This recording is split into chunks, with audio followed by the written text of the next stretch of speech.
All right, well, guys, welcome to another episode. Not that there are episode names, but your name is Carlton Zac Potter. Carlton Zac Potter. And can you tell us a little bit about yourself? Who are you?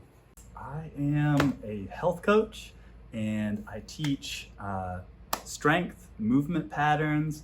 I mix in a little bit of yoga, some classic weight training, and more CrossFit, a little bit of track and field and gymnastics. I mix it all together, and I have a heavy emphasis on why. Why are we doing this? Why are we taking care of our health? And what is the driving motives in here? It's about time for a training montage.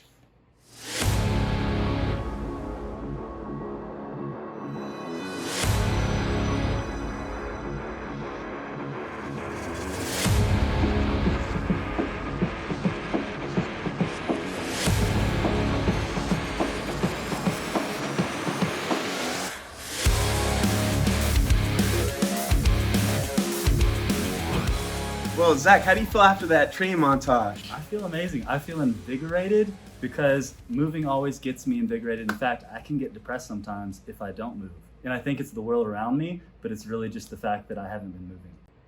And so a lot of this channel is about being a joy activist, about, finding joy. How can exercise and fitness give you joy? Scientifically, it's going to increase your endorphin levels. So it is important to move because otherwise we can become sad and kind of encased in our own physical muscular armor as we atrophy into stiffness. But it is important to get your cardiovascular to make sure your blood can flow through your body and your heart can pump lots of oxygen to all your cells. You want to feel strong. You want to keep your endocrine system, especially your testosterone levels, up from doing strength activity. But there's a lot interrelated, and we can find article after article about how fitness and strength training actually makes you happier and more joy-filled. All right, so I've heard the quote, it says, "Nothing tastes as good as being in shape fills." And I often wonder, why do I eat this pizza when the pleasure only lasts for, a couple minutes? But yet, then I kind of feel bad the rest of the day. And then I'm not happy with how I look in the mirror right now. Nothing tastes as good as being in shape feels. Can you unpack that? Yeah. I mean, I think there's obviously some great truth to that. I think it comes down to the human nature of desiring short-term satisfaction over long-term wisdom and gains. And it's really tough when you see, because getting fit doesn't happen overnight. It's a journey. So, and getting fat doesn't happen overnight. Not to, for those that are fat phobic or whatever it happens to be, that to get out of shape, to become unhealthy, doesn't happen overnight. So what happens is we make these small choices and we think it's just going to be this one time, and it adds up. And then we end up having to look and start contrast at a person, just like you talked about with finances, that they've been doing fitness activities week after week in real habits. And then we contrast and we're like, wow, they can do this activity that I can't. Look, they're standing upright with posture and they're pain-free. They're able to play around with these kids, unlike me right now, because I've taken a different path. And it always hurts, And then you have to ask yourself, does this pizza really taste what I've sacrificed for the habit of eating pizza all the time? Because you can still eat pizza. You can still make kind of random choices, luxury choices. You can make a luxury budget, but you have to have your fundamentals down, and you have to get into a good habit of that. Now, being fit, it's so tough too, because it's hard to be grateful for anything. It is a muscle, just like you say. Gratitude is a muscle you have to work out. So you can be fit and be eyeing someone fitter than you and be unhappy with your fitness and not realize you can do all these things until you lose it and you realize, oh wow, I've had something now I can't even play with my own kids. I used to, but I kept on envying someone slightly fitter than me.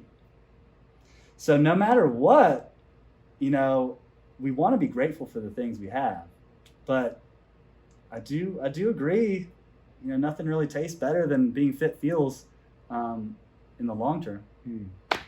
And I like how you talked about our habits and consistency. Bruce Lee, he said, consistency beats intensity every time.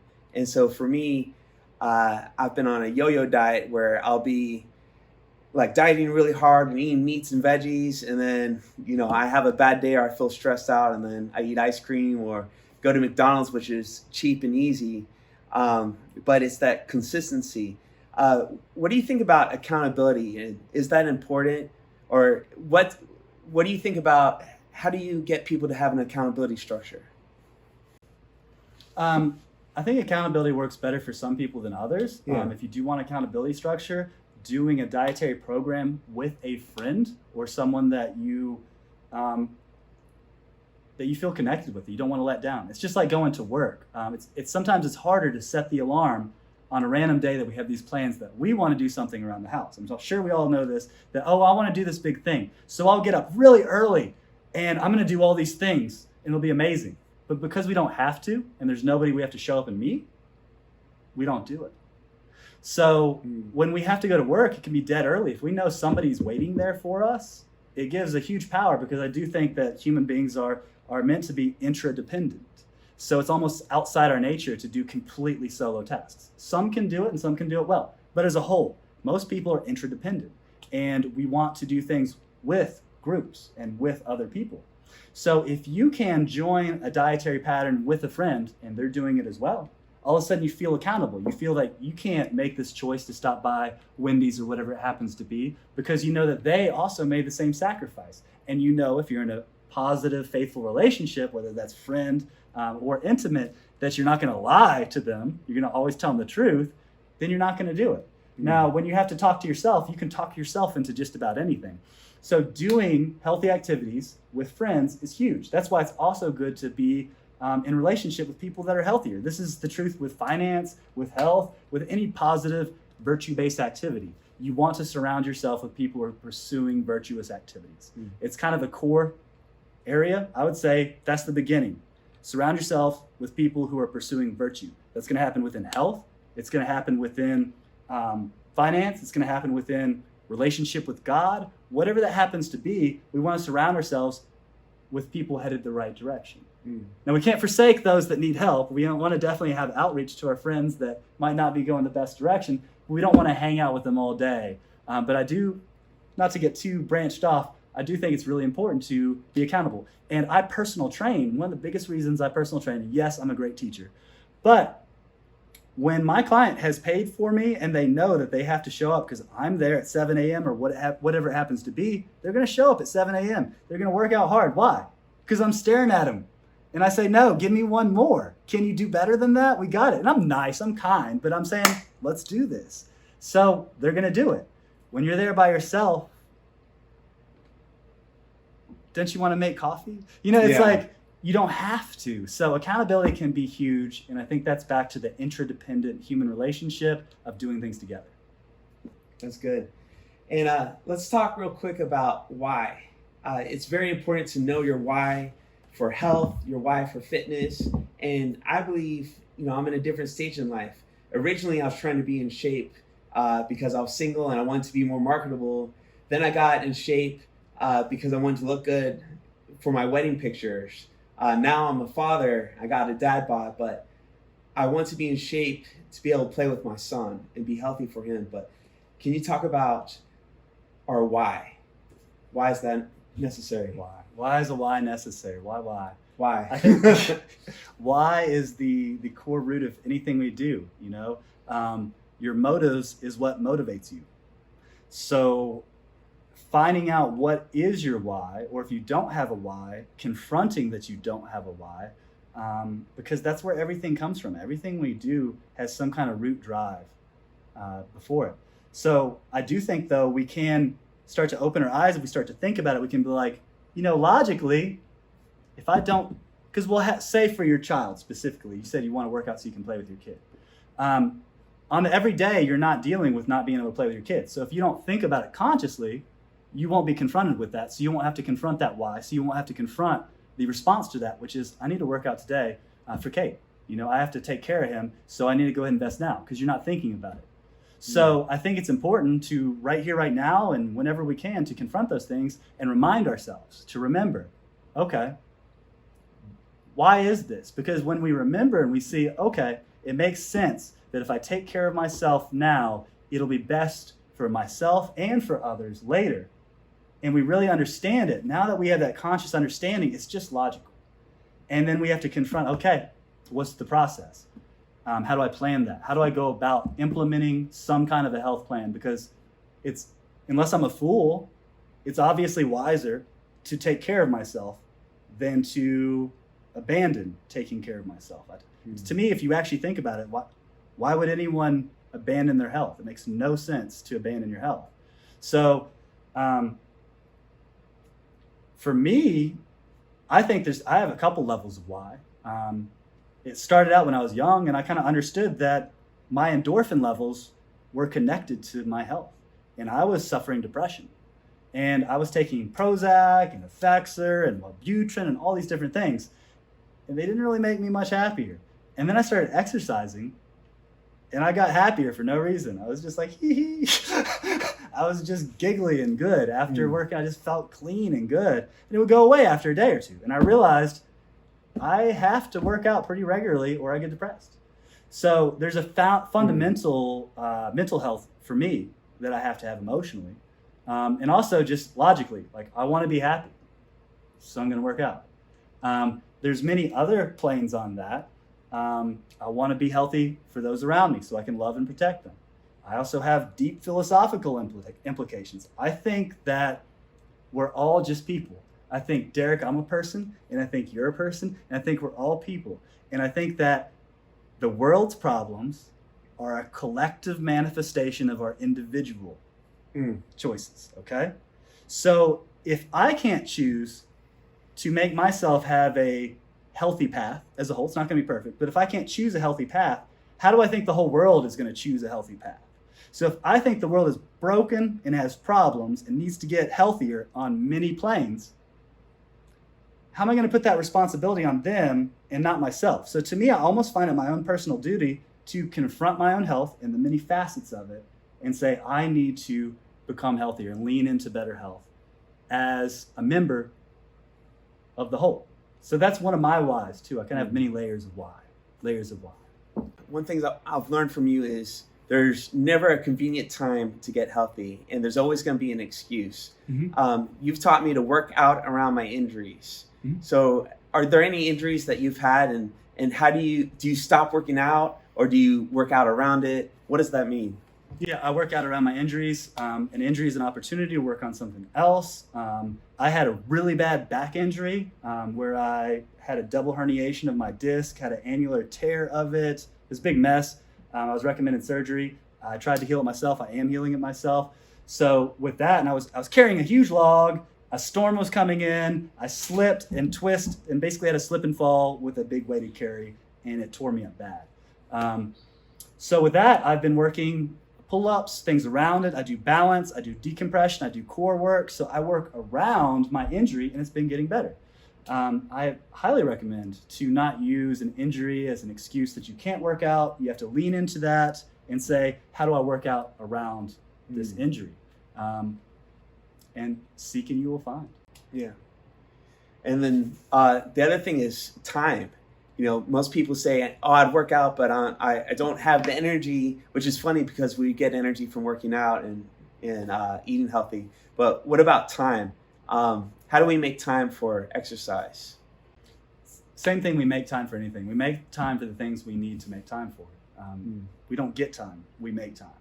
So if you come from that perspective. Now, there are a few hacks that do exist. I kind of hate the hack world because it seems like there's all these magical tricks for everything, and it seems like a load of baloney. But there are some fun hacks and habits you can do. One, I got you, Derek, to work out before we filmed this. That's okay? True. I convinced you that you should try the Oculus Quest Thrill of the Fight and go through basically shadow boxing on steroids. And you were out of breath, you were sweating, you were hot. You got a little workout. You got a cardio workout. So that was just a fun, quick way. I've been doing fun cardio, and I can do discipline cardio. And I do things on a foundation of discipline. It needs to be on a foundation of discipline. But if you can find a hack and you can make a way that it's fun and you want to do it, that's better. So I've been playing this game, Thrill the Fight, for my cardio lately. And I just want to play it. I just pick it up. I find a time. I'm just like, I'm just going to go ahead and put this on and do some boxing and get a good sweat. Sometimes we just have to first discipline, and if we can do some hacks, find ways to trick yourself, find ways to hook onto a habit or see if a friend's going to do something. Double up your budget where you're going to go out with a friend. Why don't we work out together? Because we have to have a social budget. There's a hack right there. Oh, I don't have time to work out, but I have to have time to spend time with friends. Well, let's spend time exercising with friends. Time multiplied right there. Interesting. And, I think time is our most precious commodity. And I find it interesting. You can take the richest person in the world, but if they don't have their health, they're willing to spend all their money to get their health back.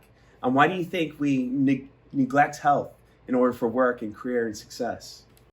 I think it's a simple thing where we neglect things, kind of take for granted the opposite of gratitude. We take for granted the things that we already have. So a saying I like to have is, or one of my favorite sayings is, with youth comes grace, but with age necessitates wisdom. So with youth comes grace.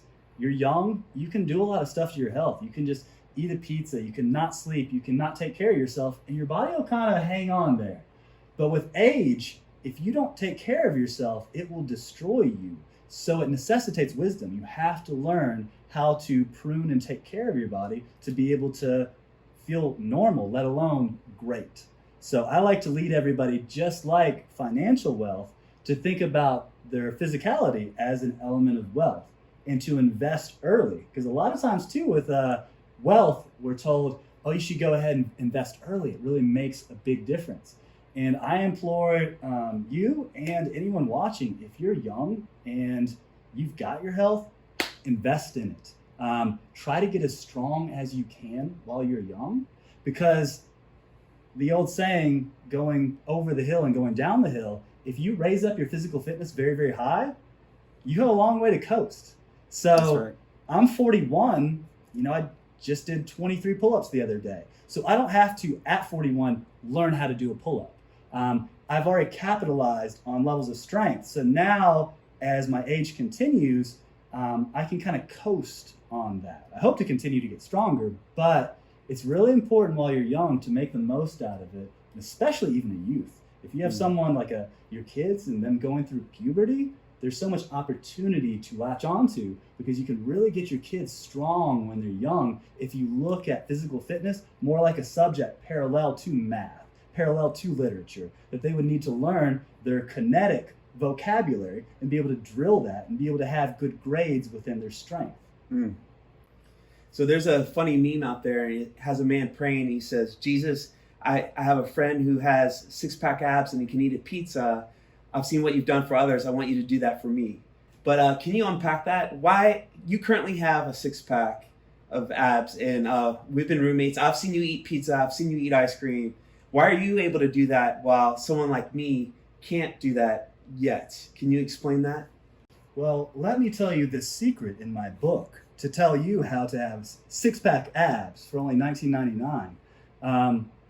But really, so there's a couple factors, and I hate to burst anyone's bubble. Let's start with six-pack abs are not required. It's not a prerequisite for health. You can be very healthy without six-pack abs. And it seems as though there are some athletes that perform extremely well and do not have six-pack abs. There is a strong correlation with low body fat and athletic performance, if we're thinking from a health mindset. But you don't have to have, to me, I think of six-pack abs as a hobby, okay? Because you don't have to have it, but if you want to pursue that, that's fine, and I will guide people towards that goal. So here's the kind of hard news is, so I'm going to start out, I am not a dietitian. So big disclaimer, I'm not a dietitian. And some of my thoughts about this are non-traditional. Now, I do have a six-pack and I can eat pizza. So there's a little bit of weight there, but my thoughts are non-traditional. And I believe more in a variation of something called set point theory. And in set point theory, similar to how different dogs, like a Saint Bernard is naturally kind of thicker. And you can have a skinny Saint Bernard or a fat Saint Bernard. or like a greyhound is naturally kind of thinner. But you could get your greyhound, you could feed it so much kibble and bits that it gets a little bit of a pooch, okay? Or you could starve your greyhound. I think that humans have some kind of a set point, a general set point, okay? Now you can play and mess with this and screw up your set point, but it almost makes common sense. Some people are naturally skinnier, and some people are more naturally big boned, or whatever you want to call it, and they can still do great athletic feats. But different people are different thicknesses, and that's okay. And it's a lot easier for a naturally skinny person to work out, train their abdominal muscles, and be able to see their abdominal muscles than it is for someone who's naturally thicker and might be way stronger than the skinny person and could deadlift a lot. But it's a lot harder for that person to diet down towards six-pack abs. They could do it, but it's more complicated than there's this one-size-fits-all program. So we have to kind of deal with where's my general set point, and then we can move from there. Now, if anyone wants to research set point, you can research it. It is still a theory, but the only outlier, or the big outlier for set point theory, is that Western diet can throw off a set point theory. So it seems like different individuals from different nationalities, they always seem to kind of want to go towards a certain weight. Different people, it's like they're supposed to be a certain weight, and their body will generally return to around that level. However, when introduced to a Western diet of pizza, Coca-Cola, no sleep as well, Western culture, work all the time, stress, it seems like their set point starts to get thrown out, and then they get overweight often. So to me, I don't have this secret. There is a set point, so some thinner people are going to have abs easier. But we can also throw ourselves off with a horrible Western diet.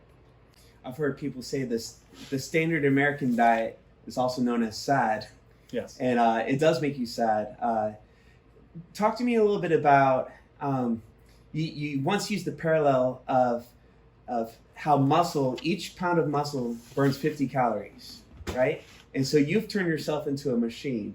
You work out really hard, so you're burning more calories than someone like me who might just do a few push-ups here and there. And so can you talk about calories in exercise? So there are some estimates around a pound of muscle burns around 50 calories. I've heard things like that. I don't know if they've put a specific number on that, but in general, the more musculature you have, the more calories you're going to burn. Your resting metabolic rate is what it's called. You are going to burn more if you have a level of muscular mass. So it is important to keep some muscle mass on you. With health, I just focus on getting individuals strong. I like them to be able to pick up their own body weight. So I use different metrics to allow a person to be strong in different dimensions. And when a person tries to be strong in different core areas of strength, they end up having muscle. And that muscle usually accelerates their metabolism, and it allows them to be able to consume more and have a little bit lower body fat percentage if that is their goal. Now, there's an old saying: you can't outwork a bad diet. Yes. You can't outtrain a bad diet. So, say if I'm gonna go work out to work off my poor choices of food, truth is the workout's gonna make me hungrier. Yeah. Derek. So after a workout, I'm actually going to be really hungry. So if I can't make the decision to not eat pizza with a Snickers ice cream snack, a little bit of chocolate, a Dr. Pepper with it, a snack later, if I can't make those choices and we can have moderation, you can have treats here and there, but if you can't make choices to have some salmon with some potatoes and broccoli on the regular, or at least semi-regular, you're going to always struggle there. It doesn't matter how much you work out, you'll never have huge weight losses. Now, that's still a personal decision. Some people might not mind having a little extra fat, and if you're still working out, you will get stronger. So you will still keep your strength if strength is your goal, and you measure your strength to improve your strength. I've heard it said that abs are made in the kitchen, not in the gym. Can you unpack that a little bit? So abs being made in the kitchen, we can work out the ab itself is not a very thick muscle. So we can work it, but what people are usually looking at when they see a six-pack abs, or they're seeing the muscle through the fat. Yeah. So in general, you're going to reveal the abs that you've built via dietary choices, or if you're already genetically more thin, it'll just kind of be there. You can't abuse your genetics. It will start to go away if you abuse your genetics with a Western diet. But now you still do need some musculature. Some people have no development of their core, and that's poor for health, because I like to keep things health focused. But if you have no development of your core, it's going to be hard to see those abs in the first place. So you still are going to want to do core isolations, but also compound exercises like a deadlift and a push-up done right are going to work out your abdominal muscles and make sure there's something there that could be revealed if you had the aesthetic desire to reveal six-pack abs, if that is the person's goal. Awesome. Now, I've heard you talk about the Western diet, but what kind of diet do you recommend for regular people? I recommend a dietary behavior pattern. Some people don't like the word diet. I guess that's a story of linguistics. Or lifestyle. Whatever people want to call it these days. I know a lot of people get triggered by different words lately, but I'd like to reveal it's all linguistics and how we emotionally deal with linguistics. But dietary behavior patterns, I don't have a one-size-fits-all one. I think that everyone has to kind of find the diet that works best for them. And I recommend people to understand the fundamentals first. It's not that hard, but learn the macros. You want to learn your proteins, your carbs, and your fats. It's just 3 things. They divide into more things. You start having saturated fat, unsaturated fat. You start having fiber within your carbohydrates within that. So, but start out protein, carbs, fat, learn those, and then start to look at the different diets and what their strategy is with those different things. But in general, I recommend people to avoid the standard American diet, sad. And I recommend people to check out a few different diets. Go tour things like the paleo. Go tour, do a Whole30 plan for fun. Play around, but I do recommend people to consult with a dietitian. Get a professional on your side. So often we will spend a lot of money on fancy meals and luxury items, but we can't budget $150 to see a dietitian. But we know that we spent at least $150 on crap. So why can't we at least once see a dietitian and get a little bit of counsel? Yeah. Speaking of a dietitian, I remember preparing for my wedding. I was 220 pounds, and using Zach's book methods and his wisdom, I was able to get down to 199 pounds, which was my goal weight. I've since sprung up, but that's my fault. I have the head knowledge. Now I just need to use the discipline. We kind of did a thing of high protein and a lot of vegetables. Can you talk about that a little bit? In general, if you want to lean out, most people eat too many carbs. And to increase your vegetables, not specifically potatoes, you can have potatoes, but in specificity, adding more broccoli, more greens, increasing your roughage as a whole, and then adding good portions, making sure you do get all the protein you need, will allow you to feel full and will in general lower body fat if that is a person's goal. And there are a lot of people that are leaning towards obese, and they need to substitute a starch for a protein or a vegetable in a behavior pattern. But I highly recommend people to find out what are the behavior, learn yourself. If that's a big recommendation I would have, Derek. If I was going to say we're on a fitness journey, I would say it's very similar to Socrates, know thyself, learn yourself. Each one of us has different strengths and different weaknesses. So learn yourself. What are your habits? What motivates you to do a cardiovascular activity or to do a strength activity? Do you prefer group fitness, or do you prefer more one-on-one personal training, or do you like to just do strength training by yourself? What will motivate you? So I really recommend individuals to try to learn themselves and their habits so that they can start to tinker with, how do I change daily habits in my lifestyle instead of just being on a binge diet, or a diet then a binge. That's good. I've been entertaining the idea of how the rich get richer. And I was poor for a long period of my life. I remember my car broke down once and I just cried at the red light. I learned to invest in Bitcoin and such, and life's been a lot better financially, so to speak. I also believe that the fit get fitter, if you will, and the unhealthy get unhealthier if you're talking about lifestyles. You talked about debt. Like, I'm 40 pounds over my ideal body weight right now. So I'm in a sense 40 pounds in debt.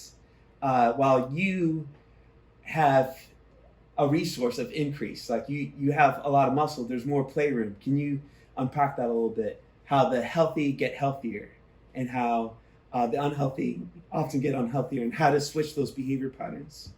Yeah, I do think that is behavior pattern. When people are starting to save and make financially wise decisions, they continue to make financially wise decisions. If you start to budget a regular schedule to get fitter, if you start working out 3 days a week, if you stay working out 3 days a week, you're just going to be stronger than last week. Mm-hmm. And then in a month, you'll be stronger than last month. And then in a year, you'll be stronger than last year. So if you can just stay in the habit, as long as your program is roughly good, like I've got program tips, but in general, most vanilla strength training programs, as long as you are measuring your strength and then you're watching how you improve, just basics, you will continue to get fitter. It doesn't really need some magic sauce. It's usually when people want some magic tip that they're going the wrong direction. Because when you realize that it's a habit that you have to ingrain, then you're faced with the reality. It's a habit I have to ingrain. There are some tips. There are some magic tips to make it easy. There are definitely a few hacks that can help you work out more regularly. But we have to confront it is a habit. And just like saving year after year, if we get fitter year after year, we continue to have better posture year after year. We continue to have better endocrine levels. And I remember you said, kind of 40 pounds overweight.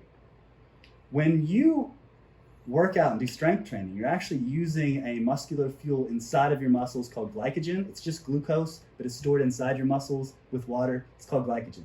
Okay. When I do a strength training set, you go into a glycogen debt, which is actually, in this analogy, it's almost like a savings account. So I'm saying debt, but it's actually the opposite. So when you do your workout, your body needs to refill the fuel inside the muscle, not the fat, inside the muscle. So now your next couple meals, you are going to be not worrying about gaining fat as much as you'll be recompensating energy inside your muscle. So I will sometimes be for 2 days, I can eat all kinds of pizza and stuff. And my muscles will grow larger when I eat what others would be like, how is he eating that? And it's like, well, if you understood the workout I just did and a workout that I built up to, that is why I'm able to eat these things. And they're actually refueling me instead of something I have to burn off later, which is people are not used to that concept. So once again, that concept, people think, oh, I eat and then I burn it off. If you get into a really good strength habit, you actually work out and then you're in debt inside your muscles. And now when you eat, you're refilling your muscle instead of adding to fat cells. How can people find you online, and how can they find your book? You can find me online, YouTube, Lions Heart Health, YouTube, also lionshearthealth.com, and you can get my book, you can look at different videos, and just get to know me, and I'll be making more things, and feel free to reach out. My contact is on my website. Reach out if you want personal training or if you have any questions. Awesome, and we'll be sure to put that information in the description in the video. Zach, thanks so much for coming out. Thanks for having me, Derek.